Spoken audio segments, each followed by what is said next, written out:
Welcome everyone to Wrestling Raw!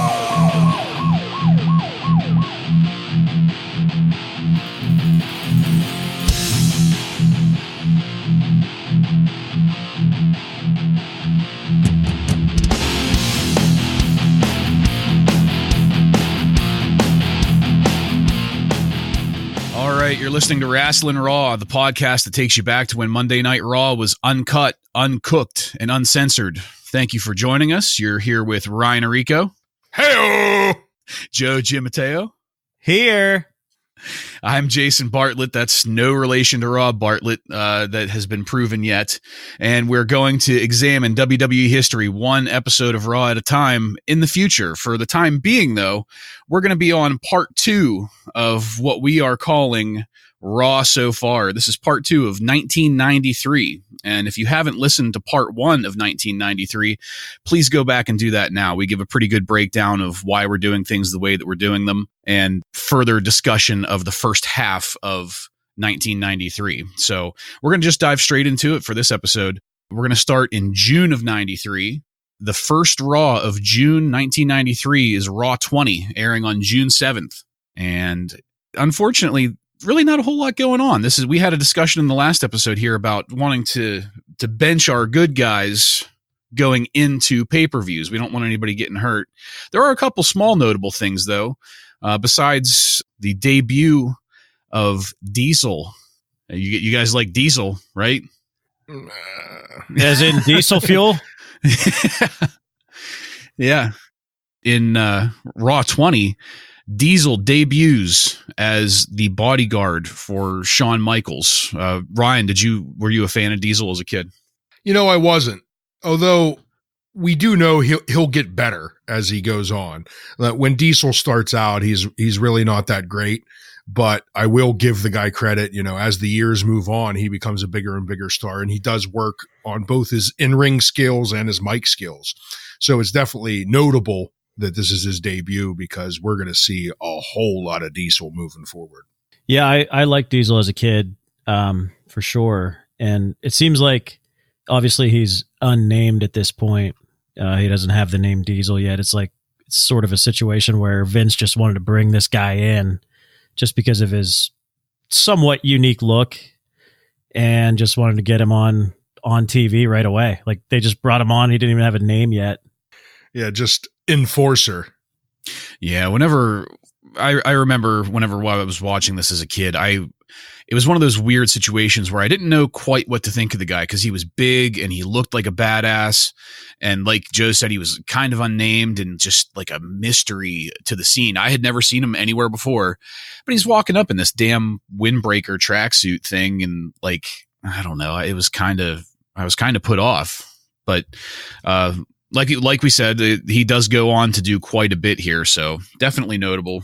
And I'm really looking forward to diving into more of Diesel's matches as we go forward because, like we discussed in our part 1 episode, the amount of hindsight that we have going into a lot of these rewatches has given us a pretty good layer of topics for discussion. So I'm looking forward to watching more Diesel matches.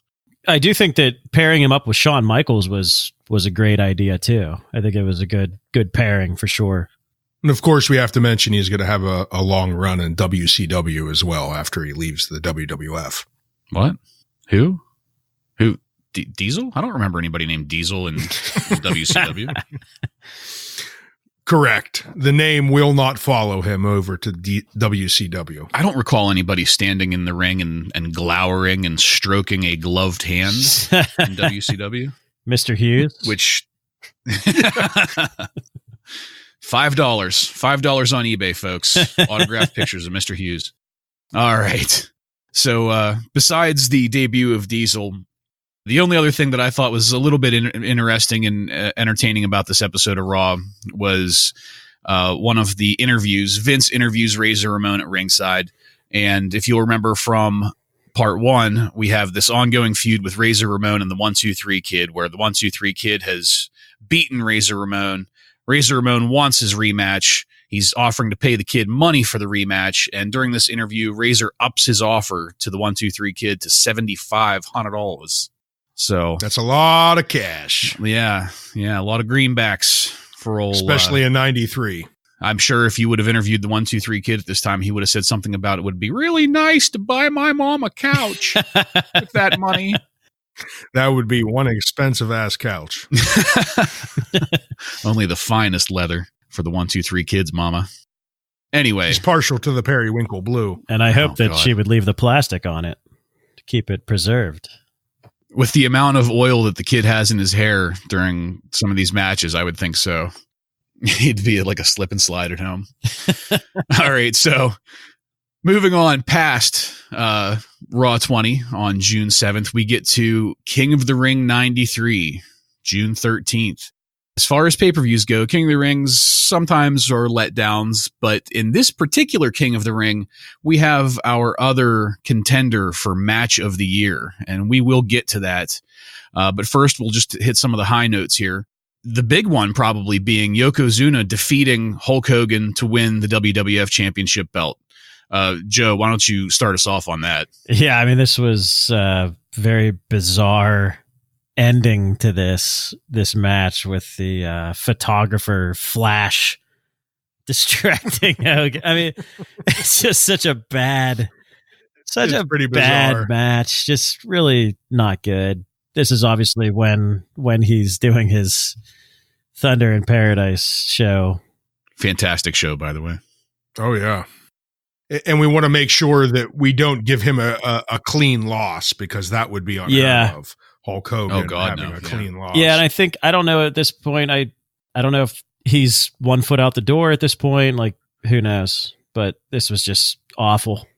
Well, as you said, he's leaving for his show right now. Not the WCW. So I wonder if maybe at this point Vince is trying to make him happy, not giving him just a clean loss to Yokozuna, so that, when he comes back after doing his show, everything will be fine. But so I wonder if it was just kind of trying to bring Hogan back later on, not realizing he's just going to jump ship. Yeah, I think maybe Vince probably thought Hogan could possibly return at SummerSlam or Survivor Series, and they would do a rematch, but obviously that didn't end up happening.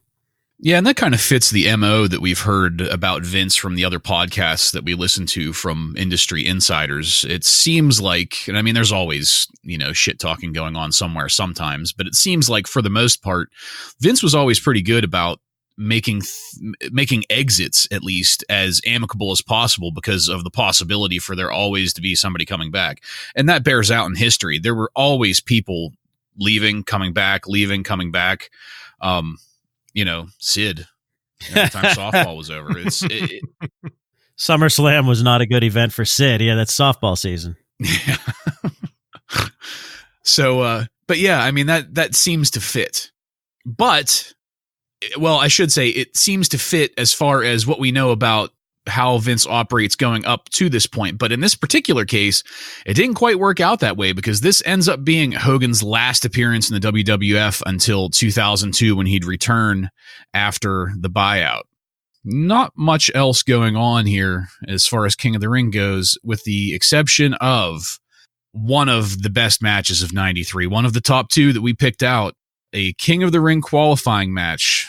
This was a semifinal match between Mr. Perfect and Bret Hart, and it was 18 minutes and 56 seconds of pure wrestling skill. I'm going to give you a quick breakdown here, but to start, it starts out even before we get in the ring. There's a promo going on into the Perfect match, and it's Mean Gene Okerlund and Mr. Perfect standing backstage with Bret Hart, and there's some just real good jawing going on here. They're talking about whose dad can beat the other's dad, and it's pretty solid talk. Bret decides to end it, and he walks out to go to the ring first, and Mr. Perfect gets the last word on this one and says, "I am what I say I am, and that's perfect." And that's just, it gives me goosebumps just reading it right now. I fucking love it. I'm serious. I love Mr. Perfect. It was a great little one-liner from him. It was a good promo. Just the back and forth between the both of them was great. I really loved and Mean Gene causing trouble there, What do you think? Yeah. Do you think Mr. Perfect is easy compared to Mr. Hughes? Yeah, throwing gas on the fire. He had to bring up Mr. Hughes. You had to bring up Mr. Hughes. We'll never get away from Well, him. Brett did say he was He's that happy to get prolific. The immortal Mr. Hughes. But they go straight from the promo to the ring. There's no waiting time. And it's kind of a testament to the times. There is a solid crowd pop for both of them. There's not, I don't know about you guys. I couldn't tell who got more of a pop from the crowd. No, I mean they're both way over at this point. Yeah. You know, it's a clean entry. Nobody's getting funky with early attacks or anything like that. Mr. Perfect does a perfect behind the back throw of his towel to referee Earl Hebner, which of course impressed me. They get the match going. It starts off pretty clean. There's a really nice series of tie-ups, headlocks. Even Bobby Heenan kind of breaks character a little bit and comments about the moves being crisp, sharp, and fast. And he is absolutely correct. This is just, oh my God, it's such a perfect example of wrestling skill from both participants, not just Mr. Perfect. They're extremely tight exchanges. And this is, we get a few minutes into it, and the commentators are really talking up the injured fingers of Bret Hart. Earlier on in the night, there was a quarterfinal match where Razor Ramon stomped on the fingers of Bret Hart. And so Bret starts milking that a little bit. He can't hold on to his holds as effectively as maybe he should be able to. The bottom line is that both wrestlers here are selling their asses off for each other. It's a tremendous display of skill. Perfect starts showing some really great heel-ish storytelling, sitting on the ropes to allow the hitman to climb back into the ring, and then attacking him straight after that. That was a perfect little move. Created some good ring psychology going on there. And then after we wear through the scientific wrestling, it's over. We go to the ringside and things start to get a little dirtier. Hart takes a great bump off the apron into a cooler full of Pepsi. Just the way that they're doing this match is excellent showmanship and storytelling from both of the wrestlers here. Perfect shows really excellent frustration at Hart's kickouts. That was one thing that kind of grabbed me a little bit. Perfect had Hart rolled up, and Hart kicked out, and Perfect just immediate. It's not even like a pause. It's an immediate slapping the mat in frustration and giving a yell out, come on. And it was just, the timing of it was perfect.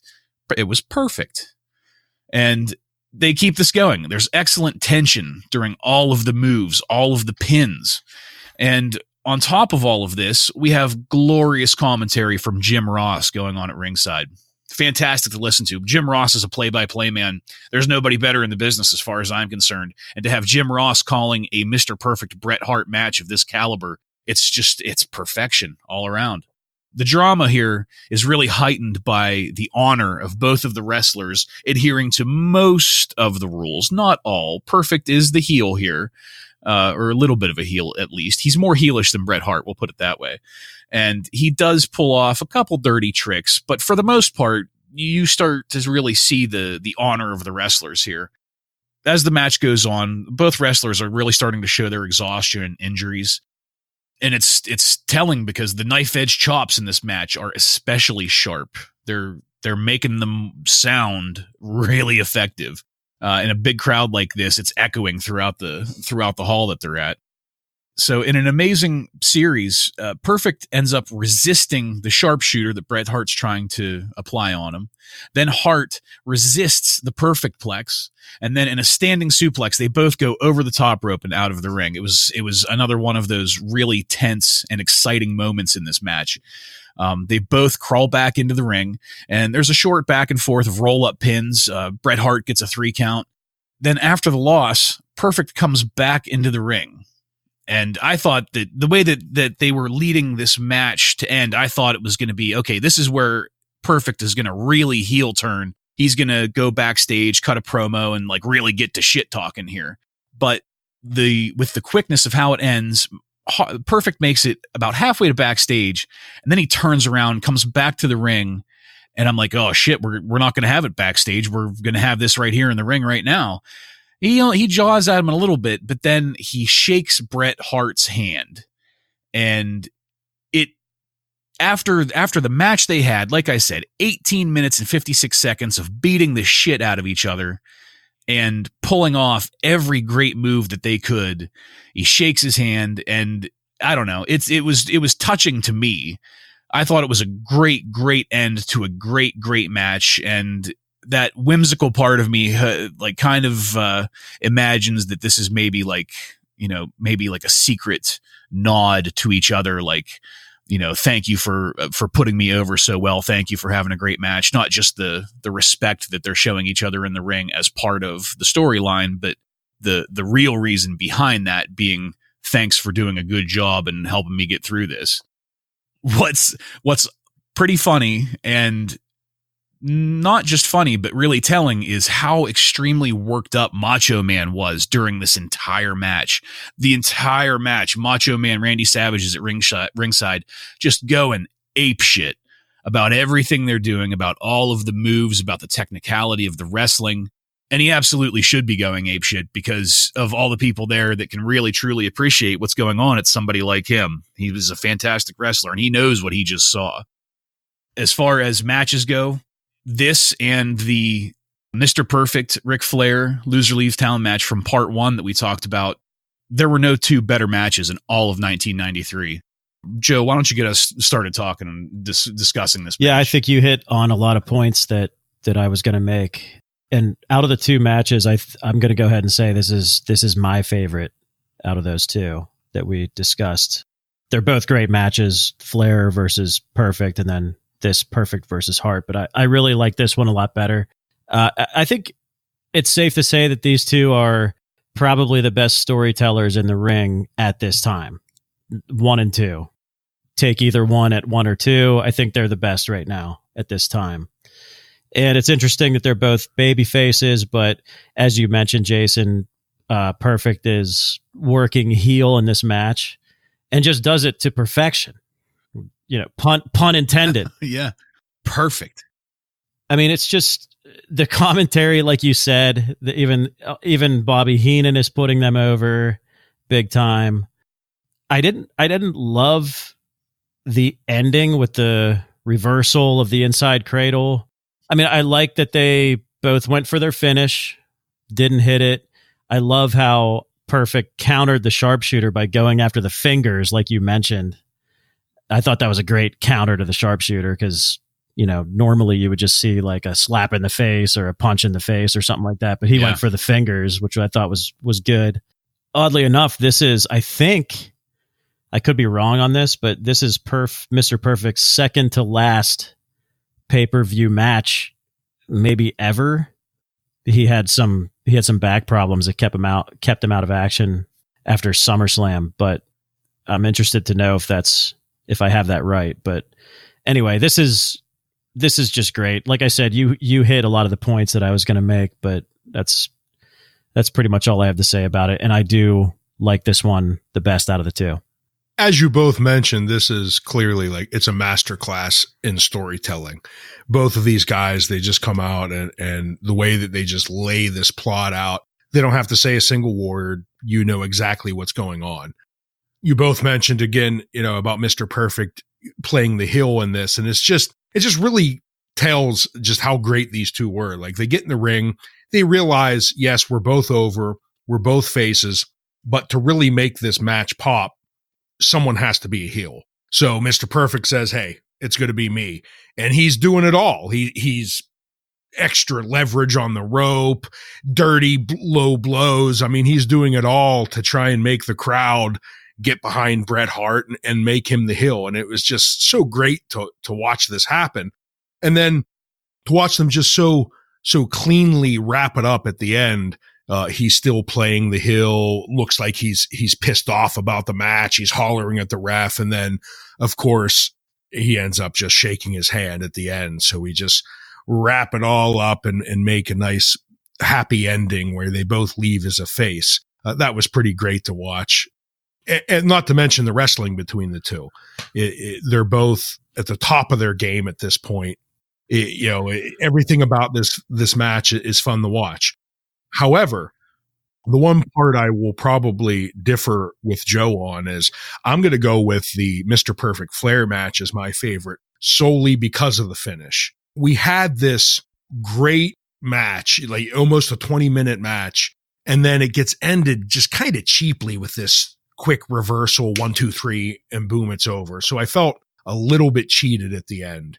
The only other thing I would point out is you have Bret Hart kind of playing up the injury thing a little too much too. He's already coming in with the injured fingers from them being stomped on. And then halfway through the match, he gets launched into the barrier, and now he has a knee issue on top of his finger issue. And this is something we see with Bret Hart pretty often. Almost every match, an elbow, a wrist, an ankle, something gets injured on him. And he just does it a little bit too often. And for those two reasons, I'm going to probably go with the Mr. Perfect Flair match as my favorite.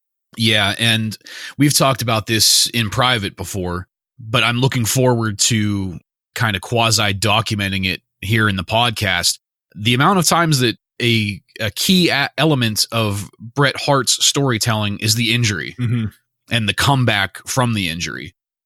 Yeah, I mean, we won't belabor that too much, but listeners, take note. And I don't want to mark that as like, I hate Bret Hart because of this. No, not at all. It's not that at all. It's just he sometimes uses it a little bit too much, I think. Yeah. I do want to make that clear. I'm not shit-talking Bret Hart at all. He's one of the best of all time. But that particular aspect of his storytelling is sometimes very prevalent and very frequently used. So, like I said, we'll be going over plenty of Bret Hart matches in the future, and we'll get a good chance to examine that and find out maybe we're just full of shit. Who knows? But overall, I mean, from what was kind of a lame pay-per-view, Joe calls it a mid-card pay-per-view, which I completely agree with. I can totally see what... That's not far off at all. For being that, it did give us one of the two best matches in 1993. So enough said, I guess. Moving on. How can you, it's hard to move on after that match because now we have the rest of 1993. It's going to be a bit of a slog. On. Yeah. Raw 21, June 14th. Not really a whole lot going on here. Again, a couple of things that I thought were a little notable. Mean Gene interviews Mr. Fuji and Yokozuna after Yokozuna's victory over Hogan at King of the Ring. And we all know Yokozuna, as well as being double wide and double deep, he's actually not that great of a talker. So they just don't let him talk for the most part. Well, let's mention that he has a Hawaiian accent instead of a Japanese accent is probably why they're not letting him talk too much. He'd drop too many bruddas. Yeah, I was going to say there's a really high chance of a brudda slipping out there. but he does deign to break a little bit of a character and say in near perfect English, Hulkamania is dead. Brudda. I thought that was a teensy bit notable. As far as our ongoing feud between Razor Ramon, the 1-2-3 Kid, and the 1-2-3 Kid's mom's couch goes, Vince interviews Razor Ramon again, and apparently the Kid has declined again. And this time, Razor Ramon ups his offer to $10,000. It's at this point that the 1-2-3 Kid accepts because now he can get his mom a love seat as well as the couch. I would like to say that I think this whole thing with the money is just fucking stupid. I hate this whole angle with the money. I know it was like to get Razor. It's to get Razor over as a baby face now, but I think it's just fucking stupid. They could have come up with something more creative than that. And it just kind of dies anyway. It doesn't really matter. Yeah, but it's like and it's like ongoing for what, 4 weeks or something like that. It's crazy. No, they make it go on for a while. Yeah. Like he's trying this big match with the Kid, and then he turns face like a week later. Yeah, I don't know. It's kind of one of those. I think of them as like dead spots in the episode. There's a little bit of action going on. You know, we have some matches, we have some decent commentary, and then there's an interview, and that's always a fucking coin flip as to whether that's going to be enjoyable or not. But these particular interviews with Razor Ramon and the discussion of money, they just feel like dead air. I know they're not, but they just feel like dead air to me. I don't know. Filling time. Yeah. That's really what it seems like, is just filler. They are trying to perpetuate a storyline, and I get that, but I don't know. Maybe it's just because it's so. It almost seems like when you're watching a football game and there's a rain delay and the announcers just start kind of talking and trying to make up like an hour worth of television. Yeah. What'd you have for dinner last night? But something that I thought was very notable about Raw 21 is that this is only the third time Owen Hart has appeared on Monday Night Raw. Joe, what do you got on that? I think I read somewhere that Owen was nursing an injury at the time, so that could explain why. I think it was back in April, possibly, that he was nursing some sort of injury, so I think maybe that was why. Okay. Whenever I was doing the research for all of this, I was just shocked because of how prolific Owen Hart is, especially later on in 1993 and through all of 1994 so far, where we're at. But if you take a gander through our matches here, not too many star-studded people are showing up anyway. Except Mr. Hughes. Except Mr. Hughes. And right? Crush. Let's not spoil it. And Adam Bomb. And Crush. That's a perfect segue into Raw 22 on June 21st, because one of our matches is Mr. Hughes defeating Bobby Who. Yes, which they Bobby they Who. love saying who during the match. Marty Jannetty defeated Doink in a best of 3 falls match. But we did get a payoff, both literally and figuratively, on the Razor Ramon versus 1-2-3 Kid match, the $10,000 challenge. It ends in a double countout after 1-2-3 Kid grabs the money and runs. Grab the money and run. Raw 22 was giving us nothing. Nothing. So we're just going to keep going. Just like Mr. Nanny gave us nothing. Raw 23, June 28th. So not too much going on here. Oh, look, another Adam Bomb and Crush match. Yeah. But we get Bastion Booger. Sad to say Crush defeats Bastion Booger. On his debut. This is his debut. He loses the Crush on his debut, this poor son of a bitch. One of the greatest wrestlers and gimmicks of all time, losing the Crush. I love how every time he comes out, the announcers, you can smell him from here. And Bobby Heenan keeps on mentioning the big hump in the back of his neck. Yeah. I saw a hump. I saw a hump. What is that smell? Just such a disgusting, vulgar person. What always got me about him, besides the comments, because after a while they get a little bit predictable, but his fucking entrance, it's not even music. It's just sounds of Bastion Booger going as he walks down to the ring. Basically, his character is, let me be as disgusting as possible. I mean, it's in his name. Booger. Yeah. Booger is his name. Yeah. Well, he did a good job with it. Oh, and just for our fans, in case you didn't remember, we saw him a little bit earlier in the year as Friar Ferguson. So this is him rebranded after the Catholic Church vetted this character. They're fine with Bastion Booger. Yeah, a disgusting fat piece of shit with a hump is preferable to a friar that likes to be jolly and drink. Also, I don't think we mentioned his like S&M outfit thing that he has going on. This like very I didn't even know how to describe it. It's tough to describe. It looks like, okay, so here's what I kind of the best way that I can think of to describe it. It's tights, but with a whole bunch of seat belts sewn to them, but the seat belts are too tight. And it forms these weird rolls and lumps. Some and openings. Humps. There's some openings there that are, it's almost like he's wearing a bucket. Yeah. It really is. It was like Vince McMahon decided, how can we humiliate you the most? And then put him out there. Vince probably had to tell had to tell the hard camera, make sure you don't get his taint. Focus on the hump. Oh my God. Watch those openings. That's enough about that. No, there's never enough about Bastion Booger. We only get so much time with him. Give me more. Yeah. Something else notable from Raw 23, though, is we start to get hints of the upcoming Stars and Stripes Body Slam Challenge. Vince interviews Mr. Fuji and Yokozuna in the ring. We all know what we're waiting for with that. Yeah. Let's not spoil it for our listeners. I'm sure you can hear the excitement pouring through my voice. But we also get Randy Savage doing a promo from Giant Stadium about the Stars and Stripes Body Slam Challenge. I don't know. He doesn't seem that excited about it, because I'm not excited about it, but it is notable. The Stars and Stripes Challenge is something that is going to matter soon. So it will matter, unfortunately. Yeah. And that rounds out June of 93. Joe, did you have any wrestling news for June of 93? Yeah.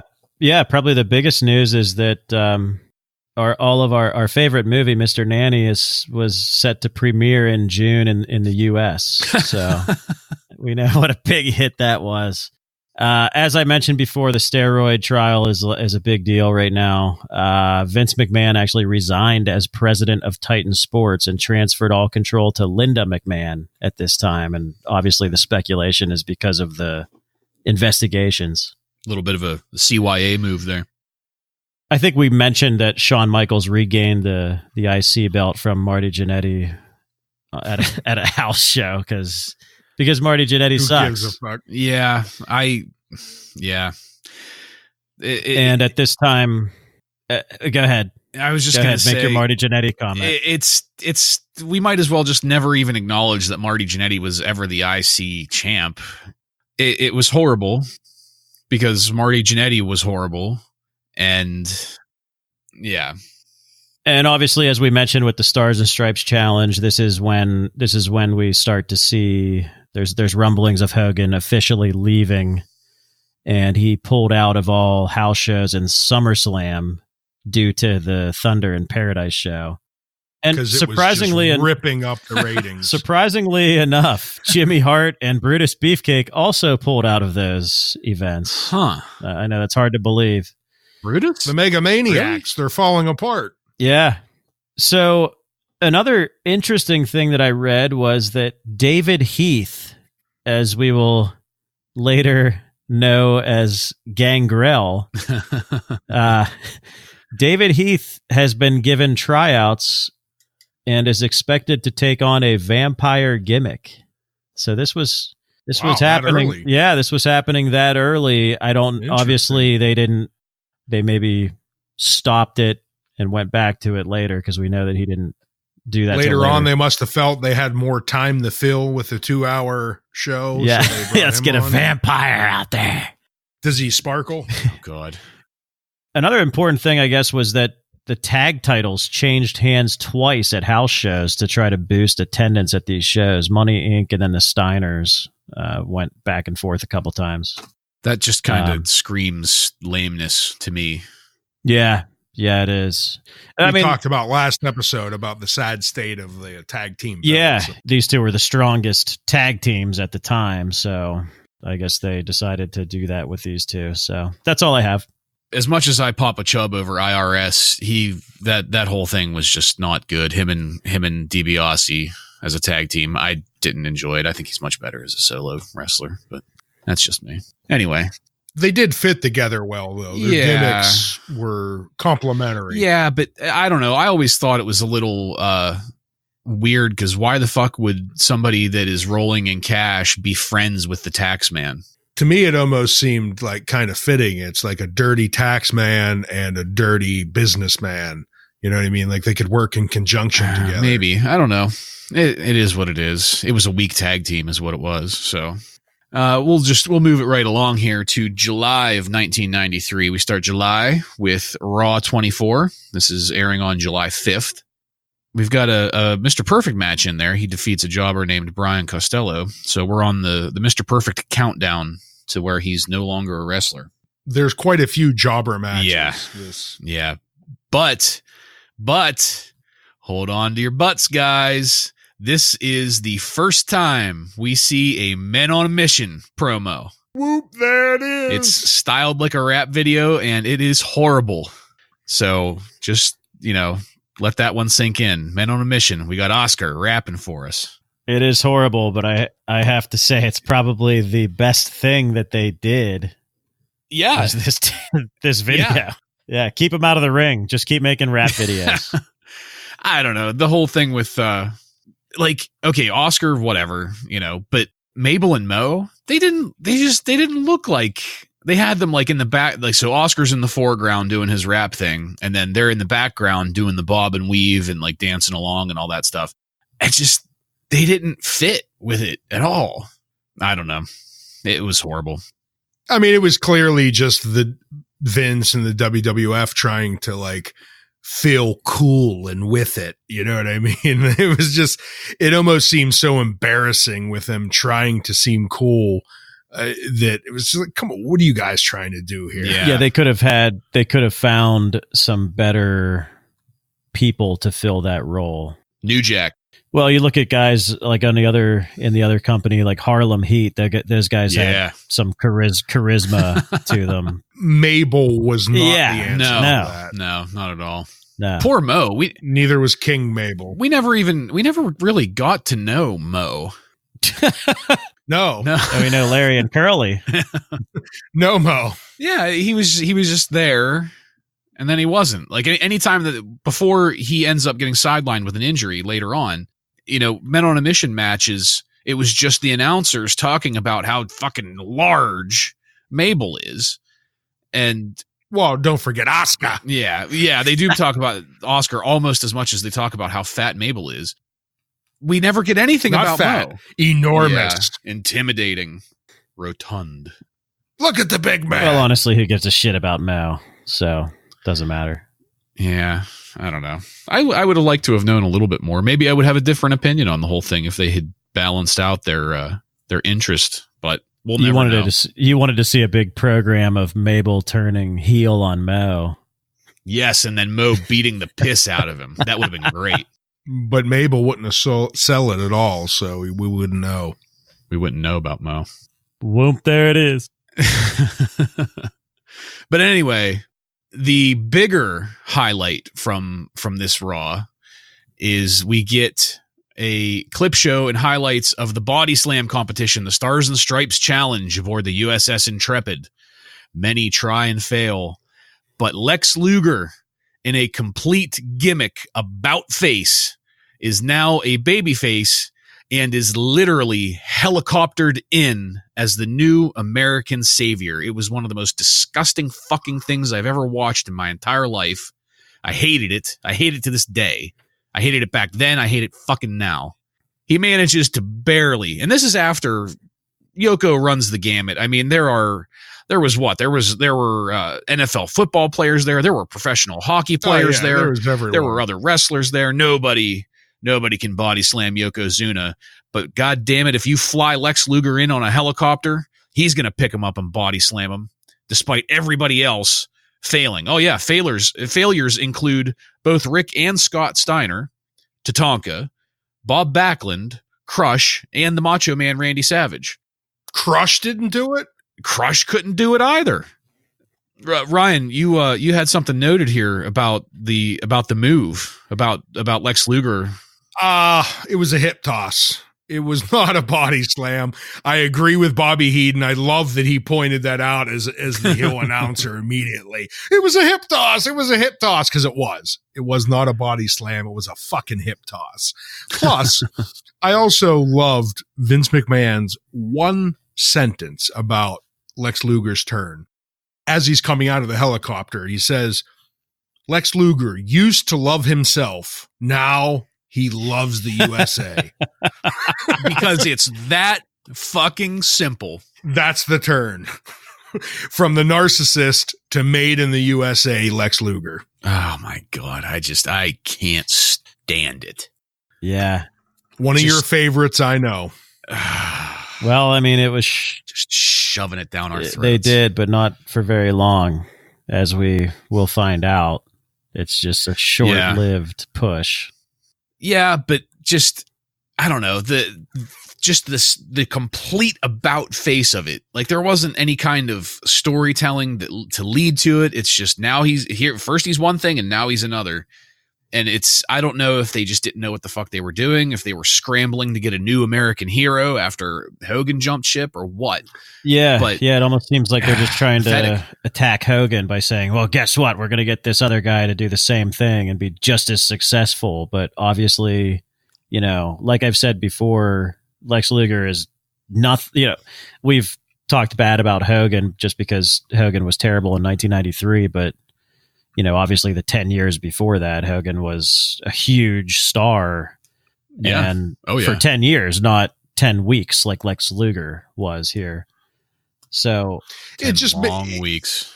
It made no sense. It's like, a week ago, we're talking about how he's the most vain person in the world as the narcissist. And then 2 seconds later, he's doing an interview with Vince about how humble he is, about how he worked hard in high school and never took drugs or steroids. I mean, it was just such an absurd. And you have turn. so many baby faces in the company at this time that can fill that void of Hogan being gone. You got much you have Bret better. Hart, you have Razor Ramon, you have The Undertaker. I mean, just those three alone is why do you need this all-American character? I don't get it. Because of Ico Pro. Look how perfect that body is. You gotta want it. Oh God. That's right. And it's just so Hogan was the all-American hero and, say your prayers, take your vitamins, drink your milk, all that shit. It's like they took Lex Luger and they were like, well, you know what, Hulk Hogan, fuck you. We're going to take this guy and we're going to make him 3 times the American you ever were. And it's so goddamn. It flopped horribly. Yeah. Okay. Moving along because this is another one of those things that I can just fucking go on forever about. Flopped as fast as Thunder in Paradise. No, take that back. Just take it back. High quality programming. Hulk Hogan just doesn't have the acting chops that David Hasselhoff has. Yeah, but that was a sweet boat. It was a pretty sweet boat. All right. Raw 25, July 12th. Not much going on here. Although, what do you mean? We get kind of a start of something that like we said before, this is a slog, folks. So Yokozuna defeats Crush to retain the WWF Championship belt. And at the end of this match, Yokozuna kind of goes a little, what would you call it? Like overexcited maybe about his defeat of Crush. He pulls Crush over into the corner and just starts laying on the Banzai drops. What's notable about this is that Randy Savage, the Macho Man Randy Savage, runs into the ring to rescue Crush, not the first time, but from Yokozuna's fifth Banzai drop. And then later on, we get an update from Savage saying that Crush has been taken to a nearby medical facility because that fat ass will do some damage. So yeah, that's laying some groundwork for a feud later on, and it gets kind of convoluted. On another note, though, we get another Men on a Mission promo, and it's another bad rap video. I would like to point out one thing. This match or this Raw has, in order, Tatanka, Mr. Hughes, Adam Bomb. That really is just pointing out Raw of this era. That we get so much Tatanka, Mr. Hughes, and Adam Bomb in early Raw. And we have all of them here.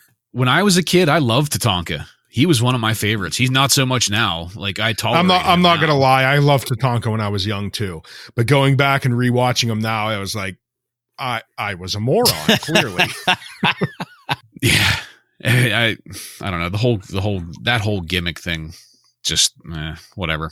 We'll get to more on his gimmick later with the headdress. Oh yes. And the greatest heel turn in the history of wrestling. Yes. Speaking of Lex. The single greatest heel turn. That's the one thing that we can all agree that we should be thankful to Lex Luger for, is giving Tatanka the opportunity to perform the single greatest heel turn in wrestling history. Moving along to Raw 26. We also learned in Raw 25 that 5 Banzai drops is one too many. That will turn a Crush heel.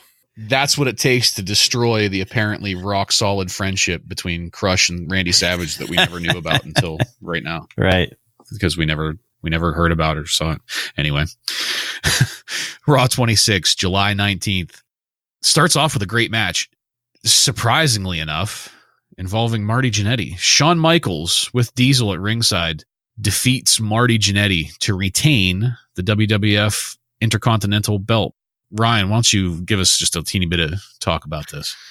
Yeah, I know you both like to really, really rag on Marty Jannetty, and I know he's not the best, but I'm not quite as low on him as you two. And this is a really great match. Of course, you could give most of the accolades to Shawn Michaels as to why it was a good match, but I would really from both of them, though, they give a good showing, and this is an excellent Raw match. You don't get too many good Raw matches from this point on, and this is one of the best ones. I don't care what either of you say. Are you sure you didn't confuse this one with 1-2-3 Kid versus Chris Duffy? Yeah, the show capper for the end of the night. Yes. This was a great match for the IC belt. You predicted this, and I'll give it to you for predicting it, but I'm going to give, I'll say 85% of the credit to Shawn Michaels for that one. Yeah, Jannetty's a slob. He breaks necks. He does. It's proven. There's a monetary value assigned to his risk as in the ring already. And it's quite steep. Ask Vince. Yes. Yeah. Other notables for this Raw, we've got the in-ring debut of Men on a Mission. They defeat a couple jobbers named Rich Myers. We're fans of Rich Myers around here, and a guy named Hank Harris. One of the other notable events here, we've got King's Court up at the entrance ramp. This is one of my favorite promos, guys. Yeah. Jerry Lawler and Tiny Tim. For those of you out there listening that don't know who Tiny Tim is, Tiny Tim was a weird guy that it was kind of a radio hit. It was the whole Tiptoe Through the Tulips. He would pluck his ukulele and in a really high-pitched voice that I'm not even going to try to mimic. Tiptoe through the tulips with me. That's all. If anyone out there is not familiar with it, just go to YouTube, type in Tiny Tim Tiptoe Through the Tulips. It's well worth it. I don't know how he had a career outside of that, but he apparently did, because that was in like the 60s or 70s that Tiptoe Through the Tulips happened. And here he is in July of 1993 on national television with Jerry the King Lawler. But this is during the time when Lawler was really healing it up, as he should be. He's a great heel. We all love Jerry Lawler. Whenever the crowd starts calling Jerry Lawler the Burger King, as they are wont to do during this time, Tiny Tim stops them and says, "Lawler is not the Burger King. He's the Dairy Queen." I loved it. It was great. Yeah, whoever wrote coming that. from Tiny Tim, especially. And then he lays into Tiny Tim. Oh yeah. He confronts him, taunts him, really just chews him up, and ultimately he destroys the ukulele of Tiny Tim. And in my humble opinion, the quote of the night goes to Tiny Tim. "I love my ukulele." And we know that Tiny Tim probably pissed himself in his diapers that he used to wear. I wonder how a segment like this even comes about. Was he friends with Jerry Lawler? Either of you know that? I don't know. I don't know if he's a New York guy or because why do they just all of a sudden just pull out Tiny Tim? Let's pull him on this preview. Like, it just doesn't make any sense unless he knows someone involved here. Okay, he is a New York guy. Yeah, maybe that's the connection. Because he used to be on the Stern Show quite often too. So maybe that's it. Yeah, yeah, the New York connection there. I don't. So it was just like a Madison Square Gardens thing. Yeah, because we all know that fucking Tiny Tim was selling out the Manhattan Center every fucking night. Once a week. And so was Men on a Mission. But apparently, the crowd fucking loves them. I still don't understand why, but maybe it was just the spangly purple Oshkosh bigotches that they wear. That have the copyright infringement on them. Yeah. Yeah, the crowd doesn't even care that this guy didn't make the Whoomp There It Is song. Tag team did it, not Oscar. Anyway, also in Raw 26, are you ready? The Lex Express tour begins. Oh boy. There's a promo from Lex Luger. There's a shot of the tour bus. Lex is signing autographs, and then he poses in front of the Liberty Bell and the Washington Monument. This is a tour across America, a good old-fashioned grassroots movement. Ryan, give it to us. The Lex Express. Wow. The Lex Express is pretty pathetic. The only real moment that brings any memory for me is when they were showing the Lex Express, at some point he stops in Erie, Pennsylvania, and they show him shaking some kids' hands in the mall. And I know that mall. I went to college up in Erie, Pennsylvania, and I know the Mill Creek Mall, exactly the spot where he was shaking all these kids' hands. That's really the only notable thing about it, is I had some connection to it. Everything else about the Lex Express, I'd like to forget. Yeah, they really put a lot of money behind this. That's all I have to say. I mean, with all this travel Lex Express, I mean, that bus stuff, driver, there's a lot of, they got him his own fucking tour bus. a lot of money for something that just did not draw any money. and that tour bus driver said he like cured cancer and shit. Yeah.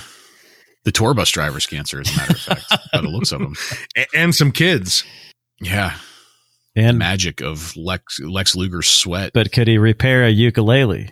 No, nobody could ever do that. I love my ukulele. But we'll be seeing plenty of Lex Luger in the upcoming weeks and months here. So next up, we've got Raw 27 airing on July 26th. There's some minor things of note here. A match that is maybe worth watching for anybody out there that might be interested. Bam Bam Bigelow defeats Bret Hart by countout. It's a 17-minute long match, and I'm a fan of Bam Bam Bigelow. I'm a fan of Bret Hart, and I think this match was pretty decent in a time when there weren't many good matches at all. This was a rare shining gem that's out there. As far as promos and interviews go, Mean Gene makes the announcement that Lex Luger is going to face Yokozuna at SummerSlam for the championship, because it works just that fast. As with everything else with Lex Luger, he's not only now a babyface, he not only has his own goddamn tour bus, but he's now going to be facing Yokozuna for the championship at SummerSlam. Well deserved. And they also announce, I mean, he hip tossed them, of course. They also announce The Undertaker versus the Giant Gonzalez in a Rest in Peace match. Remember him? Giant Gonzalez, one of the worst. Yes. And here's something that I know Ryan's going to like. The promo debut of Ludwig Borga on Raw. This is his promo debut on Raw. By this time, he has already appeared on other WWF television in promos, but this is his promo debut on Raw. So, Ryan, what do you have to say about old Ludwig Borga? Ludwig is certainly one of the reasons 93 sucks for the WWF. He is, man, is he bad. He's enormous. He reminds you of a very cheap early version of Brock Lesnar. Yeah. But everything worse about Brock Lesnar. And you have Ludwig. It's funny, just today on my way home from work, I was listening to the newest Grilling JR, and they're doing a question answer. And one of the questions were, who were the worst wrestlers that you've ever watched? And man, JR really made me feel like I'm picking the right people here. One of the people he mentioned, the Giant Gonzalez. There you go. One of the worst. Another one he mentioned, Ludwig Borga. So I'm in agreement with JR here. These two people are terrible. Ludwig helps ruin 93. Yeah, I agree with that. The only thing I would say that Ludwig is actually worse than Giant Gonzalez, because Giant Gonzalez was at least memorable, not in a good way. Yes. But Ludwig Borga, I will be honest with you guys, I totally forgot he existed until we started watching these. I completely forgot about him. Mm-hmm. Yeah, so did I. It was also kind of funny. JR mentioned just how much he actually liked the guy who played the Giant Gonzalez. I guess he was a very nice guy. He really loved him. So he said like he hated having to say just how terrible he was in the ring because he was just such a nice guy. Well, I mean, he was horrible. So Yeah, he was. Although I am going to make a little bit of a disagreement with you guys on Ludwig Borga. He's by no means the best or even all that great, but he's definitely not the worst. I would take Giant Gonzalez as being worse than Ludwig Borga. But like Joe said, I completely forgot about him until we started watching all of these episodes over again.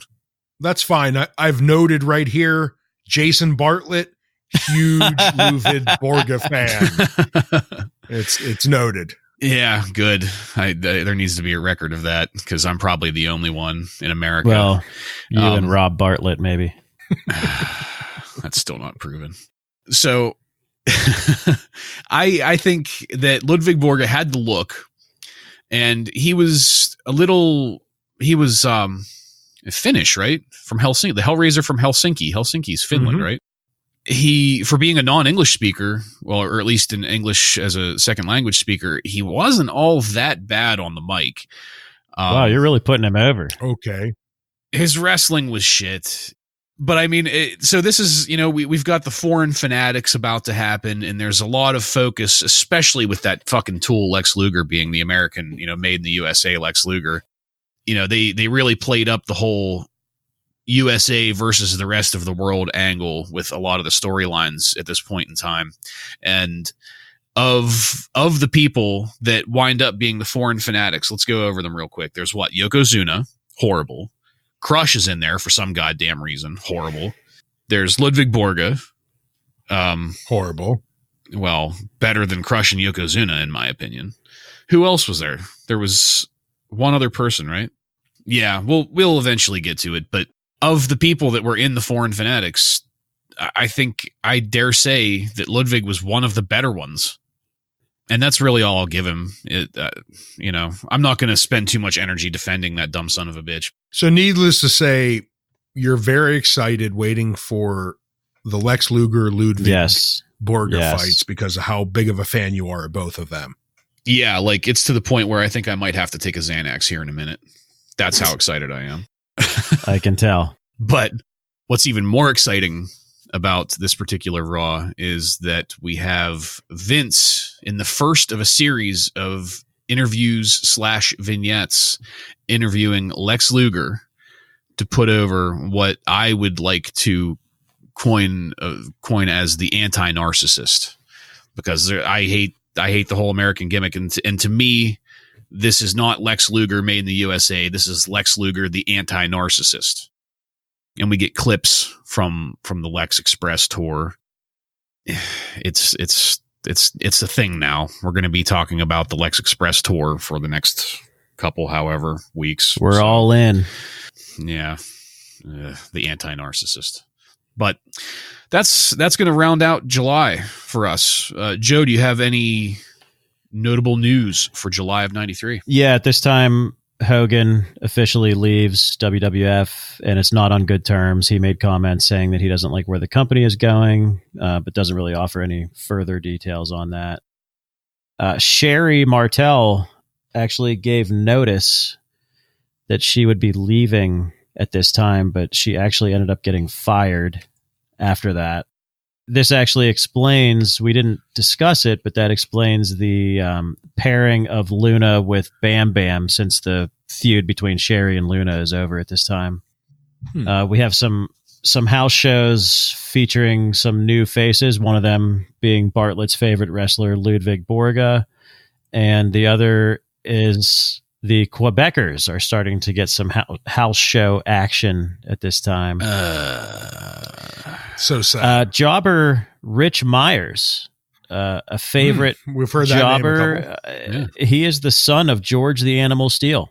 Oh, No wow. shit. Yes. I'm very confident that when we start our normal shows, he's going to be one of our jobbers of the week. So Yeah. George the Animal Steel's son. Last thing I read that I thought was pretty hilarious is that WWF sent a threatening legal letter to a 16-year-old who was running a Mr. Perfect and Shawn Michaels fan club, asking him to turn over all monies earned from those projects that he was. that does not bode well for us. This is kind of a fan site we have going on here. So when is the WWF and Vince McMahon coming for our head? 16-year-old kid. I just want to, and on that note, I just want to make it clear that the only resources we are using to produce this podcast is what we fucking pay for. Yeah. We all have our own subscriptions. Especially your high energy ringtone that you have. They might have one of those stipulations like the NFL where it's illegal to give any descriptions of the matches. Well, you know what? Well, we'll soon find out. Yeah. With our 14 subscribers. 14 subscribers, and 4 of them are the McMahon family. That's right. That's all that's happening in July. The 5th one's their lawyer. Yeah. Except for actually the lawyer is one of the 4. The 5th person is just Shane that gets the password from Stephanie. Actually, 3 others are probably Hulk Hogan, Brutus Beefcake, and Jimmy Hart. And the Mean Street Gang. I really did want to corner the Brutus the Barber Beefcake crowd market there. I thought he died from like a cocaine overdose or something in the bathroom. No, wasn't that he was working as a security guard in a subway in like Boston, and somebody called in an anthrax scare because they found a powdery substance, and it turned out to be Brutus Beefcake's fucking cocaine. Yes, that's what I'm thinking of. If we're wrong about this, please connect with us and tell us that we're assholes. This is all just speculation. I'm not looking anything up. I'm not trying to prove it, but I'm pretty goddamn sure there was an anthrax scare because of Brutus the Barber Beefcake's cocaine. I'm remembering that. And I don't know why. I just thought he died then too. Well, there was a guy that asked him to kill himself in the Manhattan Center. Everybody's really upset that lady's knees didn't finish the job. But moving on, August of 1993, we start off August with Raw 28. This aired on August 2nd, and there's nothing going on. I mean, we've got clips from the Lex Express tour. Really the best thing, and, well, 2 kind of good things. There's the shittiness of Lex Luger that Ryan mentioned earlier. This is where we get the second in a series of pre-recorded interviews with Vince and Lex Luger. And this is the one where Lex talks about how he's always been shy and quiet. Literally now the anti-narcissist. I mean, it's right there in black and white. He's always been shy and quiet, anti-narcissist. I was just waiting for him to say, "Hey kids, say your prayers and take your vitamins." He does say that eventually, not in this promo and interview, but he goes on to say later on in one of the interviews, I'm pretty sure it's the one where he talks about how he has never used recreational drugs or something along those lines, but I always did take my vitamins and drink my milk and all that good stuff. And then he gives some kind of fucking reason why he's just a little bit especially better. Steroids. He definitely never took any steroids. He was snorting a shitload of cocaine when he killed Elizabeth. Right? Yeah. Let's not forget that. Yeah, we'll get to that. But he had like what was it? The GPA was one of my favorites. Like 3.6 GPA. Yeah, All-American athlete. Yeah, doing what? Cocaine. IQ 1000. Enough about him. Besides that, there is also an in-ring interview. With Bobby Heenan, we get the WWF Raw debut of Mr. Jim Cornette. He cuts a promo on behalf of the Heavenly Bodies, one of my favorite tag teams, and I think something that was sorely needed in the tag team scene here in the WWF. Cornette has chosen the Heavenly Bodies, who were Smoky Mountain Wrestling wrestlers, pardon me. He's chosen them to challenge the Steiner brothers in upcoming events. So we get a start of some good Cornette action going on here. Also, we get the debut of the ultra creepy Mini Macho during Randy Savage's match with Doink the Clown. So, Doink the Clown has his normal clown thing going on, right? But then Randy Savage comes out and he has a little person, a midget.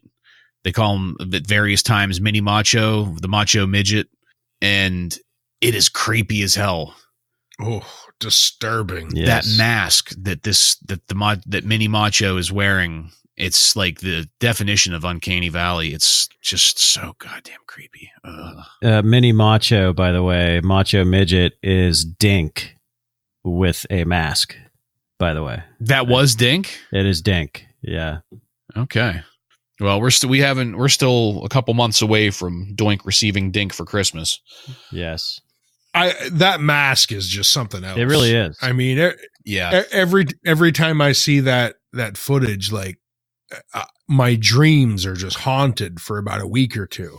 It's a living nightmare. It looks like a Mike Myers mask. Yeah, but creepy. Yeah, it's way creepier than the Undertaker, Paul Bearer, all that stuff. It's blood curdling. All right. Well, moving along. We don't want to dwell on that any more than we absolutely have to. This isn't his last appearance, the Macho Midget, but Raw 29 aired on August 9th. We have a match featuring Mr. Hughes here, in case anybody is wondering. The Macho Midget is for some reason in a match with the Bushwhackers. But the Bushwhackers and the Macho Midget defeat Blake Beverly, the Brooklyn Brawler, and Little Louie. That's where we're at. That's where we're at in the wrestling world right now. This is why we are not rewatching 1993, folks. And in their the Brooklyn Brawlers involved in a 3-man tag. Come on. Yeah. For promos, I mean, not really a whole lot going on. There's another pre-recorded interview with Lex Luger. It's fucking lame.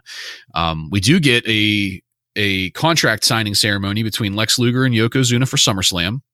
In case you didn't know, Jim Cornette is now Yokozuna's American spokesperson because we didn't want Yoko talking about bruddas and Mr. Fuji can't talk for shit. Somebody had to do it. So they brought in Jim Cornette.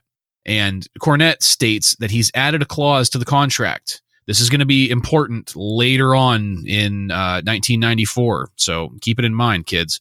If Lex loses to Yokozuna, he cannot challenge Yokozuna for a rematch. This is the stipulation. Okay. Try to tuck that in the back of your brains for later. After this, Cornette does a fast backstage promo with the Heavenly Bodies before going on to their match, which brings us to, this is the in-ring debut of the Heavenly Bodies. The Doctor of Love, Dr. Tom Pritchard, and the Gigolo, Jimmy Del Rey. Like I said before, the Heavenly Bodies were some much-needed freshness in the tag team scene here. They came in with a pretty decent heel gimmick. Everybody was hating them. They were just a really great heel tag team. Fantastic workers in the ring, too. Very technically skilled. And we'll get to some more of their stuff later on, but it is noteworthy. And like I said, I'm a fan. Joe, did you want to say anything about the Heavenly Bodies there? Yeah, I don't understand your love for them. I just don't. I don't. On, they're not top guys. They're not top guys. They're decent. Obviously, this is like some sort of a collaboration with Smoky Mountain Wrestling. Yeah, that's going on here with Jim Cornette. With Cornette as well. Yeah. I love Jim Cornette. I still do to this day. I think he's great. If I was going to name a guy Gigolo, I would certainly choose a better looking man than Jimmy Del Rey. I mean, the guy has like fucked up teeth. What the balding ginger mullet isn't something that ladies are going to throw themselves at? What are you talking about? So yeah, that's And, what I have to say about the heavenly bodies. I misspoke earlier. It wasn't the Doctor of Love. It's the Doctor of Desire. Dr. Tom Pritchard. Forgive me, Tom. Fuck the heavenly bodies. No, don't say that now. Okay. No, yeah, I'll give them their credit. In the ring, they are pretty decent, but their gimmick is kind of lame, and their wings that they wear. They didn't put the wings on till lame. later. They didn't put the wings super on till lame. Later. Super lame. Okay, but not everybody has great taste like I do. So I'll give it to you that it's fine that you don't like them, but you both. Not everyone's blind. I understand. I would think that you both have to at least concede that they were some freshness in the tag team scene here. I'll give you that. I don't know. They're like borderline jobbers, really. No. Clearly, they were never going to hold the title. They were better than adding men on the mission. Yeah. I'll give you that. Yeah. And the Quebecers. You mentioned that the Quebecers are starting to show definitely up. better than the Quebecers. Like if you had to pick between the Heavenly Bodies, who I'll admit, they're not everybody's cup of tea, and the fucking Quebecers that are going to go on to be the tag team champions for how fucking long, who would you pick? Who do you want to watch night in and night out in the tag team scene? I'd agree with that, except for wasn't that kind of the point? They wanted us to hate the Quebecers. Well, yeah, but if you're they also wanted us to hate the Heavenly Bodies. I guess it's a different type of hate. I would choose the bullet. The bullet. Wait, what? The bullet? Yeah. Oh, don't say that. All right. Well, I will give you, though, they were better in the ring than the Quebecers. Yes. I mean, some of their matches were definitely better to watch than some of the Quebecers matches, and they had the belts. So yeah. And I mean, all right. Well, we'll just move on from that. We'll get to more Heavenly Bodies later on, but suffice it to say, I'm a fan and you guys aren't. Whatever. Raw 30, August 16th. So they start off the show. The 1-2-3 Kid defeats Ted DiBiase with IRS at ringside by disqualification. Ryan, did you have something to say about this match here?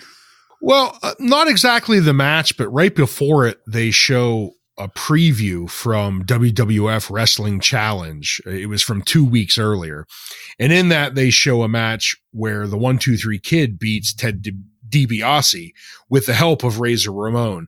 And it's really only notable because when they show that video, that's kind of the official face turn for Razor Ramon. Him helping out the 1-2-3 Kid is, that's the point where he's going to move from the heel to the face position, and that's where he's going to stay until he leaves. Okay, yeah. Yeah, because we've forgotten about or otherwise resolved 1-2-3 Kid stealing Razor Ramon's $10,000 and running. Yeah, it's funny because after he beats Razor Ramon, it's almost like immediately, at least in the wrestling show, they become friends and compadres after that. They kind of forget about their feud, and the feud shifts to the $1 Million Man and 1-2-3 Kid and IRS. And Razor Ramon. It's like this 4-way feud. Yeah. Yeah, they get to be buddies and go on to do some tag matches that were pretty decent, but it kind of felt like they were placeholders, just somebody to fill in as in the tag team division where there really wasn't a whole lot going on, as we've said. Because it was such garbage, they figured, let's take these two fan favorites and put them together. And in the final match of the night, just another nod to Rich Myers, great jobber, getting beat by Bam Bam Bigelow. This is the interview that I mentioned earlier. So we get another pre-recorded interview with Lex Luger, done by being interviewed by Vince McMahon. And in this interview, they're talking about steroids and drugs. And Luger admits that he used to actively use steroids, but is clean now. Oh, there we go. So yeah, he's clean now. Full disclosure. He hasn't taken steroids in a decade. Nope. Not at all. That's pure IcoPro pumping through his veins.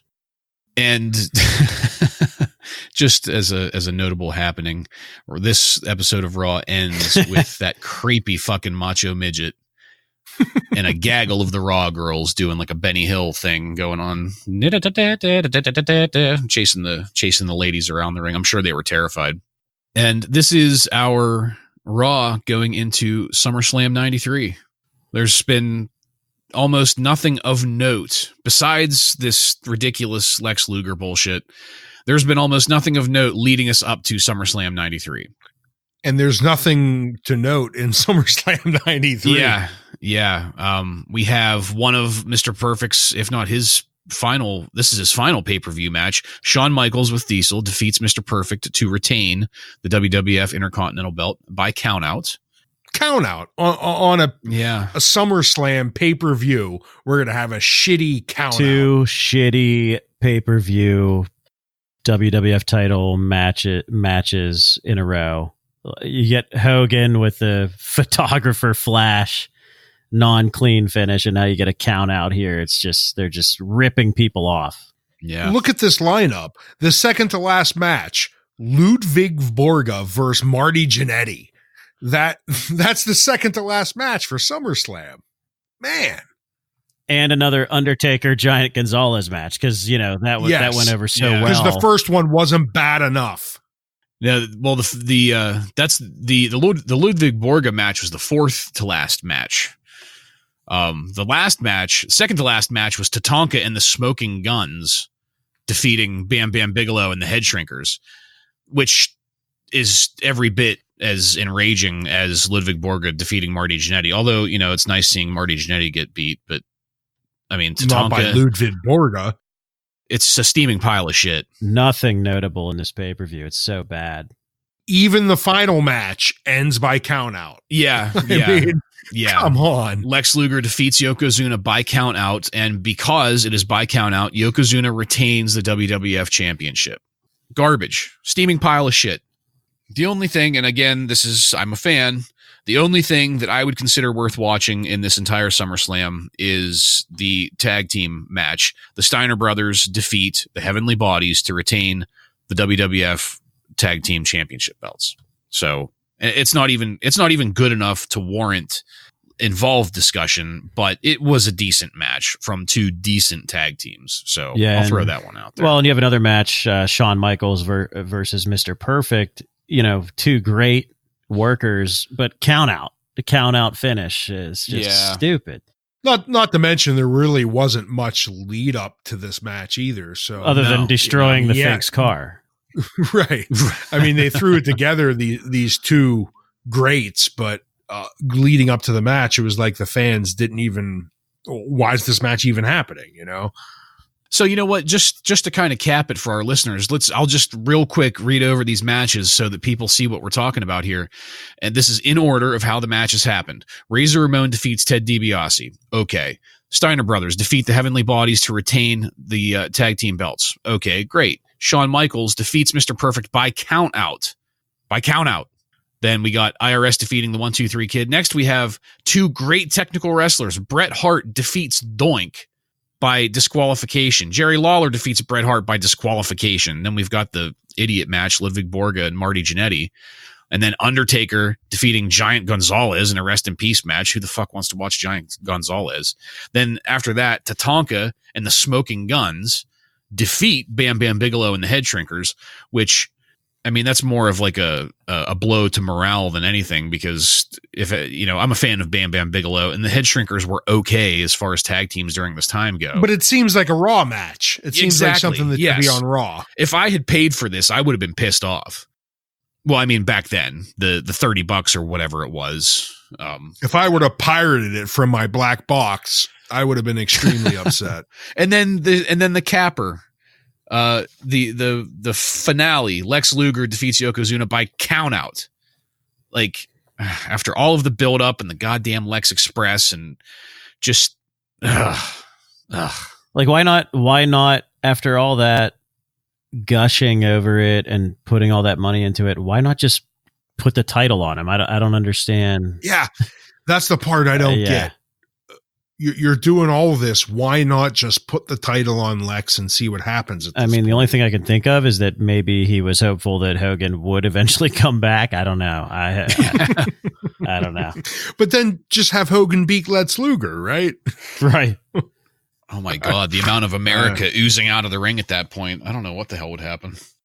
No one cared about Lex, though. Yeah. certainly not me. I let's stick a fork in this month. This is done. That rounds out August of 93. That's the end of August. And what an end to it all. Joe, do you have any notable news for August of 93? Yeah, the in the Wrestling Observer, the SummerSlam readers poll actually gave it a 43% thumbs up, 31% thumbs down, which is kind of surprising.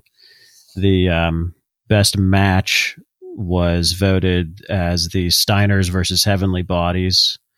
And that is the best match. And the worst match was Undertaker versus Giant Gonzalez. Yes. Makes sense. Yeah. And I think Giant Gonzalez wasn't seen too much after this, but some other stuff I thought was interesting. Again, this is all coming from the Observer, so it could all be bullshit, but I think this is pretty funny. Luger was apparently showing up late to public appearances and blaming the schedule makers not allotting him enough time to tan and train. Another important thing that we didn't note. I don't know if we have this coming up in our notes here, but Gene Okerlund has left the WWF at this time, and reportedly it was because he did not like the new deal that they were offering, and supposedly they were trying to force him. I don't know where he was living at this time, but they were trying to force him to move to Connecticut to save on travel, I guess, for wherever he was. Yeah, Mean Gene's stuff was pre-recorded, so while he is out, we do see him on screen into September. Yeah, and supposedly WCW was trying to go after both Okerlund and Bobby Heenan as a package deal, but Heenan backed out before negotiations started. And the other thing that's not really that notable, but Jim Ross's radio show started at this time. WWF was trying to start a radio show, and Jim Ross was the host. That's all I have. I wouldn't mind listening to that just to get a little taste of it. Yeah, I kind of wonder if there's like a way that you could maybe find those. I kind of doubt it. If I remember correctly, listening to the JR show, he mentioned that was something he pitched to Vince and that he allowed, that radio show. So that was something that was JR's idea, I believe. Yeah, because didn't he say in between WCW and WWF, I think he was the radio voice of Georgia college football, right? Yes. Mm-hmm. So, but anyway, we're gonna keep it moving along here because we have September of 93 to get into, and September of 93 starts off with some real bullshit here, folks. Raw 31 on September 13th. We start this Raw with the Quebecers defeating the Steiner brothers by disqualification in a Quebec rules match to win the WWF tag team belts. Now, this was like, I can't even accurately describe what a Quebec rules match was because nobody knew going into this. They knew it was going to be a Quebec rules match, but nobody knew what that exactly meant.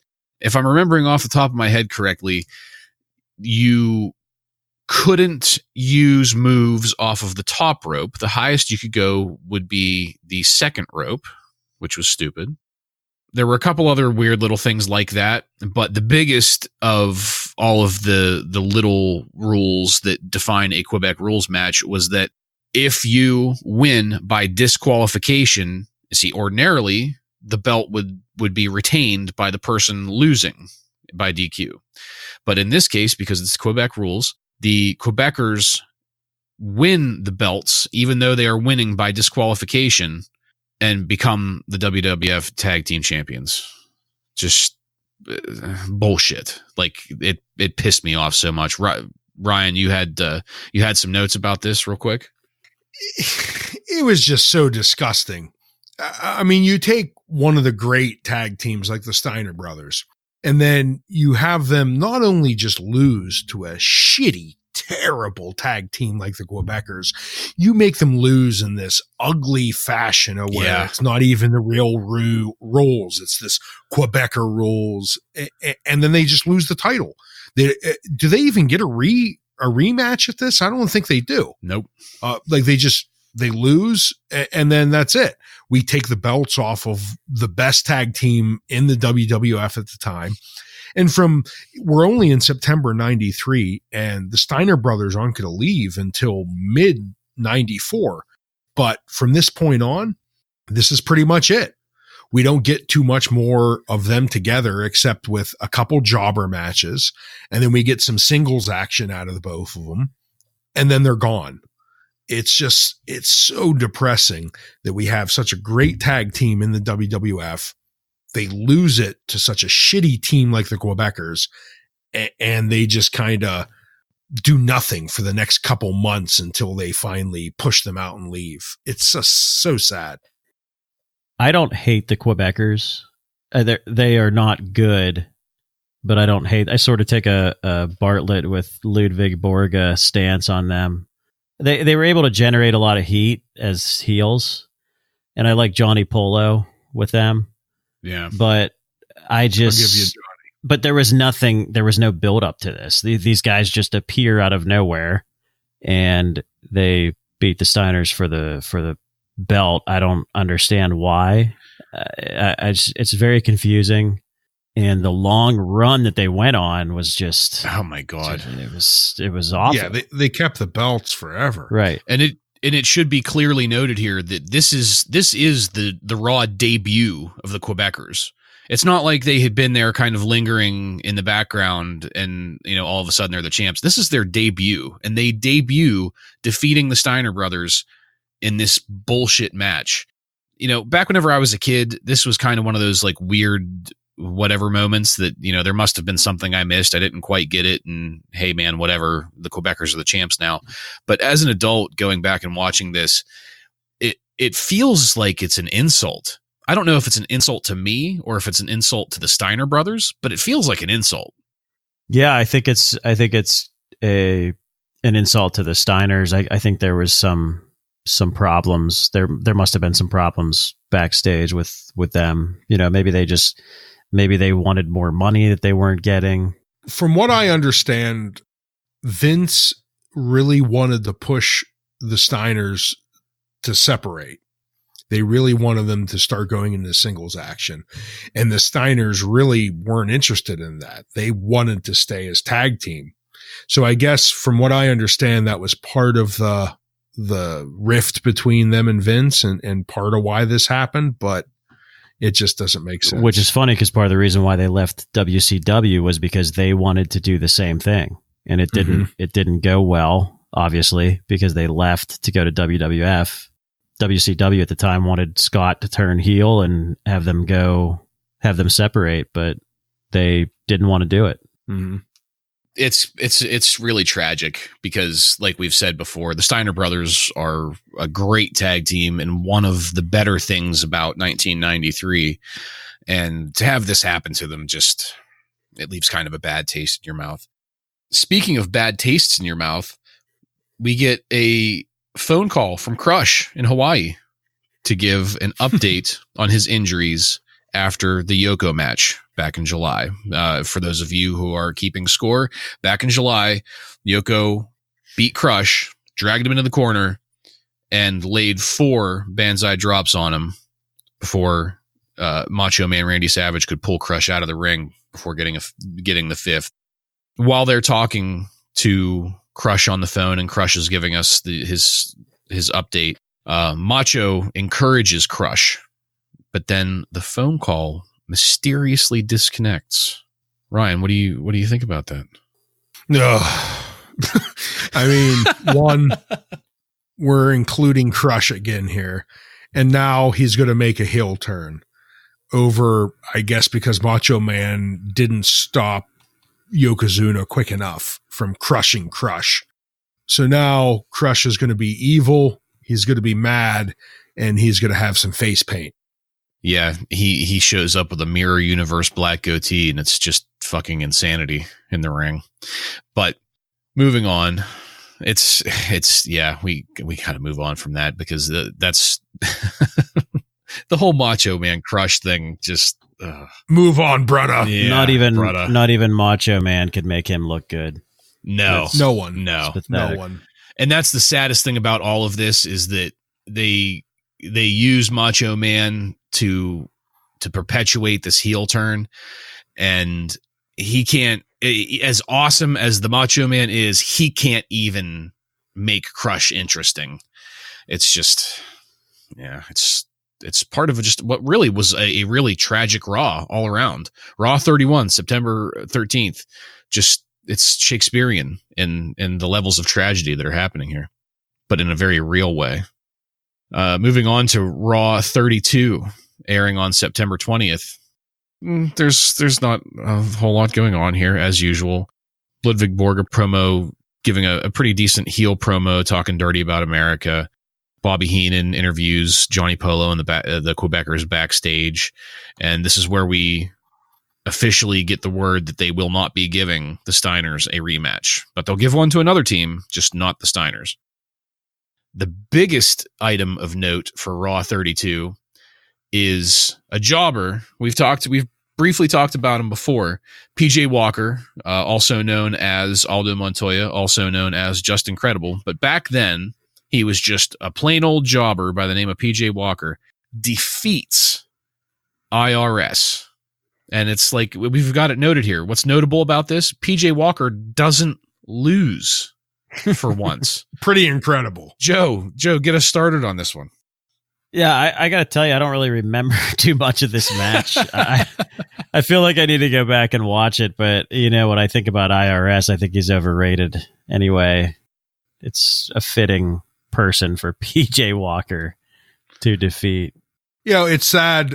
September 20th is my birthday, so this sad Raw happens as a birthday gift to me, and the best thing I get is PJ Walker taken out with a victory over IRS. Hey, you know happy what? I'll birthday, take it. man! It's pretty good. Happy birthday! Well, you got a great Ludwig Borga promo. Let's move on. Moving on to Raw 33, airing September 27th. Just some more shitty matches here. A shitty ending to what could have been a great match. Tatanka versus Rick Martel ends in a double countout. Over the course of 1993, I became a little bit of a bigger fan of Rick Martel. He does some decent in-ring work. The show capper here was the Quebecers defeating the 1-2-3 Kid and Barry Horowitz to retain the WWF Tag Team belts. The 1-2-3 Kid and Barry Horowitz. Just let that one sink in. So, the bigger, I mean, it's not that big, but it's kind of a more notable thing. The third match of the night, Jimmy Snuka defeats a jobber by the name of Paul Van Dale. Jimmy fucking Snuka. Yeah, that's very exciting unless you're a woman in Allentown. Oh, man. Yeah, right? Like, why? Where did Jimmy Snuka come from? At this point, if I'm remembering my wrestling history correctly, this is shortly before he shows up in ECW, because Snuka spent quite a bit of time in ECW in 93. So I don't know what he's doing. Pretty sure here. This is the only time we see him in the WWF, though, right? In 93. In this era, yeah. Yeah, I mean, he doesn't get a whole lot of time here. Pretty odd that he shows up here. He does take part in the 20-man battle royale that we'll talk about here shortly, but yeah, this is it for him. It's garbage. It's absolute garbage. More importantly, there's an announcement made that Shawn Michaels has been stripped of his Intercontinental belt for, quote, not fulfilling his contractual obligations, whatever that means. We will learn later on what that really means, but as far as Raw goes, they announce then that there will be a 20-man battle royale to determine the Intercontinental Championship next week. On top of this, we get another phone call. Bobby Heenan calls Crush to check up on him. Thank God we know that Crush is on the mend. Savage gets on the phone again, and Crush hangs up on him again. We also get, I know, Joe, you're not quite as much of a fan of IRS as I am, but IRS cuts a fantastic promo from his office, quote unquote office, while he's yelling at his assistants in the background. It's pretty cool. I enjoyed it. Other than that, the biggest notable things about September in general were Shawn Michaels quitting the WWF over claims that he failed to defend the IC belt enough. Joe, do you want to get a little deeper in that for us? Yeah, I tried to figure out why he quit, and I couldn't really find any exact reasons, but this is one of the few times at this, at this time, in this era, you didn't really see guys with belts quitting all that often or walking out in general, other than maybe the Ultimate Warrior. But I don't know if he had a title at the time that he walked out. But yeah, I couldn't really figure out like why. This was a situation where I couldn't really figure out why he quit.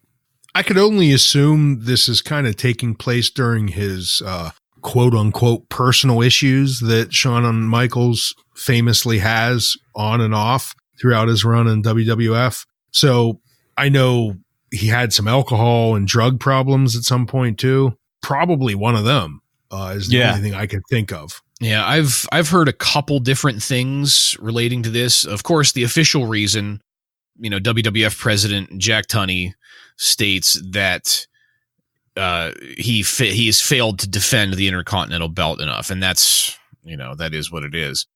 The other more realistic sounding things that I've heard, and this is just bullshit that I've heard. I have no idea about the factuality of this. He was more or less just getting a little too big for his britches. He was making demands that just were unrealistic about money and coverage, and they were just kind of over it. And so he kind of threw a temper tantrum and left. Again, that's not in any way factual. I'm just saying what I heard, but I tend to believe that more than most other things I hear. Something else that's worth noting for September that I've got here, and this was not on Raw.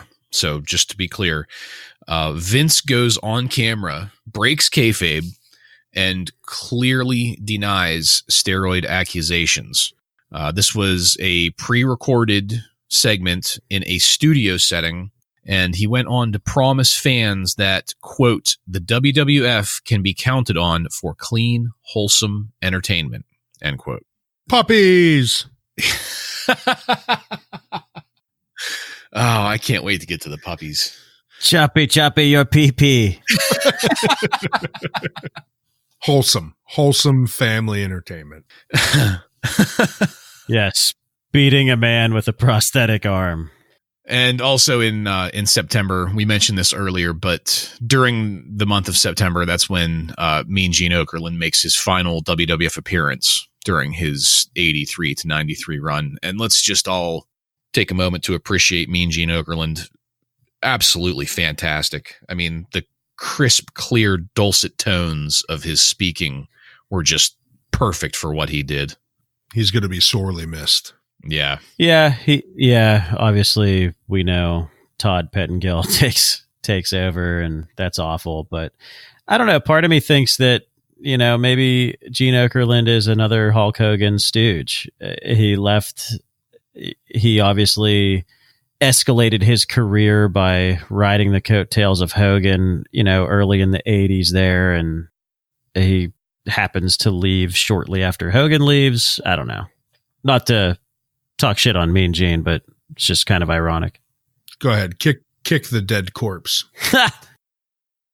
And that's it, folks. I think we're going to be done with this section of 1993 for now. Don't worry, we'll be back to finish it out with part 3 of 1993 Raw so far. I want to thank you again for joining us. And if you like what we're doing here, you want to connect with us, you can look us up on Facebook, follow us on Instagram and Twitter under the handle @WrestlinRaw. That's @WRASSLINRAW, all one word. Next time on Rasslin' Raw, we're going to be doing part 3 of Raw so far, 1993, and that's going to span October through December 31st of 1993. And we're also going to do our final determination as to what the best match of 1993 was. So, for Joe and Ryan, I'm Jason, and this has been Rasslin' Raw.